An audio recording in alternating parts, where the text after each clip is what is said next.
What is up, everybody? Thank you so much for checking out this video where we're talking about how to break through those frustrating plateaus, because I know being stagnant in the gym is one of the most frustrating things that we've all encountered. Whether you're just starting out in the gym or whether you've been training for 10 years, it's bound to happen, but there are a few things you can do to make sure that you're breaking through those plateaus once you notice that they do occur.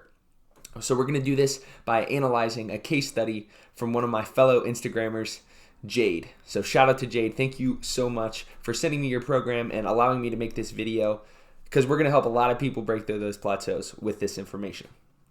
So if you haven't already, check Jade's profile out. I'll link that in the description, and let's get to it. So Jade reached out to me and she said that she feels like everything has been pretty on point, but she's seeing a plateau in both muscle size and strength. So I've seen her train in the videos. I think her intensity is on point, her form's on point. She talked to me about nutrition a little bit. She's tracking protein and getting a decent amount of calories in. So if everything's on point, why is this happening? We're going to examine that and then offer the tips to help these issues. So I am going to throw her training routine up right here. Basically, I'll break it down real quick. We have a leg day on Monday with some squats, hip thrusts, split squats, cable adductors, and a hack squat. And overall, I like that exercise selection. Those are some very challenging movements, and she executes them extremely well. Day 2, we got an upper body day. We have a press, a row, bicep curls, tricep extension. Moving on to Wednesday, we have some sumo deads, hip thrusts, back extensions, cable kickbacks. Thursday, repeat of the upper body from Tuesday. And Friday, we have, once again, a leg day of hip thrusts, split squats, and a superset of cable kickbacks and cable adduction. And then she takes the weekends off to rest, which is good. So let's talk about some of the ways we can break through those plateaus when it comes to hypertrophy training, which is just trying to build muscle, put on size, and so on and so forth. Tip number 1, changing up your exercise selection and maybe adding a little bit of variation in there. So one thing I see that I would personally do differently is that hip thrusts, and while they are a great movement, very effective at growing the glutes, they're in here 3 days at the same load and volume, which I'll break those down real quick. Load being the amount on the bar, also known as intensity, and then volume being your sets and your reps. They're on here 3 times a week with the same rep scheme each day. So what I would do is maybe throw some variation in there in terms of your exercise selection with hip thrusts. It's just an example, one thing you can do here. So what I might do is maybe one day you're hip thrusting regular with a barbell.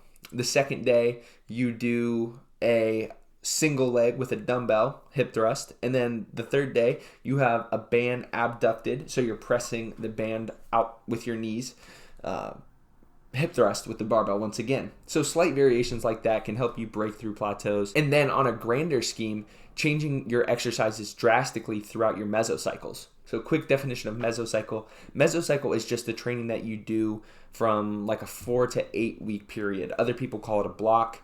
But essentially what that means is you're switching up all of these movements on a pretty radical way. Like, you might do a front squat instead of a squat. You might take hip thrusters out and throw something else in. For a split squat, maybe you do lunges. So on and so forth. You're just doing completely different exercises to elicit a different stimulus every 6 weeks, let's say. So that can be another way. If you're kind of plateauing with a certain set of exercises, just switch it up, add some new variation in there, and you'll probably break through that plateau when you come back to those exercises. And moving on to tip number 2, I think it's super important to vary your rep scheme. So once again, we talked about the idea of the hip thrusters several days a week. So that might not actually be the worst idea, but one thing we can do is add a little bit of variation by doing different rep ranges. So hypertrophy, if it's defined by a textbook, is generally higher repetitions. Some people say 8 to 12, some people say 6 to 12, but also doing higher repetitions like 15, even 20 can be very beneficial for growing that muscle size. So for example, let's say on Monday, Jade does those hip thrusters pretty heavy in like a 6 to 8 rep range. She's getting that hypertrophy stimulus with a heavy weight. But then on Friday, she drops the weight down. Maybe she goes down to 275 and she does sets of 12 to 15. That is going to be a way by switching up your rep ranges to break through those plateaus. And it just gives you a new challenge to keep things fun and fresh all the while.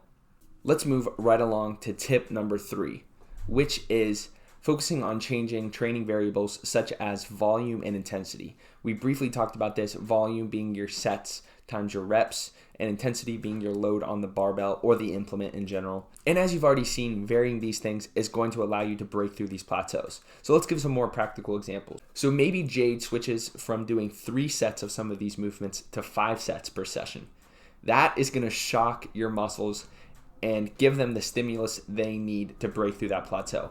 Now, that's not always the most sustainable thing because, unfortunately, you can't just linearly progress your amount of volume and your intensity to the point where your muscles are enormous and you're hip thrusting 1,000 pounds. Unfortunately, it just doesn't work like that, which I think is actually a great transition into my strength focus of how to break through strength plateaus. So tip number 4 here, plan your workouts in a phasic structure. That sounds super complicated, but it really isn't as complicated as it sounds. So let me break that down. Phasic structure. Let's say certain phases you have different priorities and emphasis for your training. Maybe for one mesocycle, a month or 2, Jade really focuses on getting stronger. She works a lot of these movements into that 3 to 6, probably not going much over 10 repetitions. And with this newfound strength, the next time she works on that hypertrophy, the higher reps, she's going to be able to push her numbers up higher and higher with more reps. Now that is a winning strategy, and I promise that it won't take away from your overall goals of getting both bigger and stronger. And my 5th tip, probably the most important tip for a lot of people to keep in mind, is the importance of deloading. Because like I said earlier, you can't linearly increase into infinity. If you try to do that, you're going to be working so intensely that you're just going to leave the gym feeling utterly exhausted, not able to carry out your other daily tasks. You just can't adapt to that high stimulus of training. And unfortunately, you're also predisposing yourself to injury. So what is a deload? What does that actually look like? What I would do is for, let's say, 6 weeks, Jade slowly progresses up to some very intense and high volume training. Let's say she's been running this program for week 5, and at the end of that 5th week, she's just smoked. Then you know it's a good time to deload. And there's really 2 ways to approach a deload. You could just simply take some time off from the gym and maybe allow your body to rest, recover. You'll come back with that new sense of motivation to kill the next mesocycle. But also, I know a lot of people don't want to just take a week off of the gym because the gym's part of our routine. We want to keep grinding. So what you can do then is decrease the amount of load in your volume, maybe even up to by half.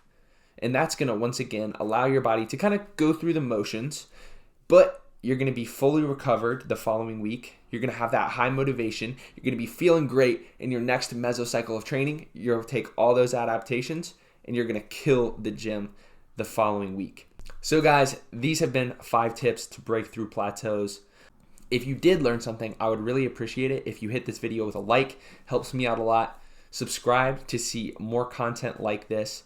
And then share this video around with your friends because I know quite a few people do experience plateaus and they get frustrated by being stagnant. Thank you all so much. That's all I got for you. Have a good one.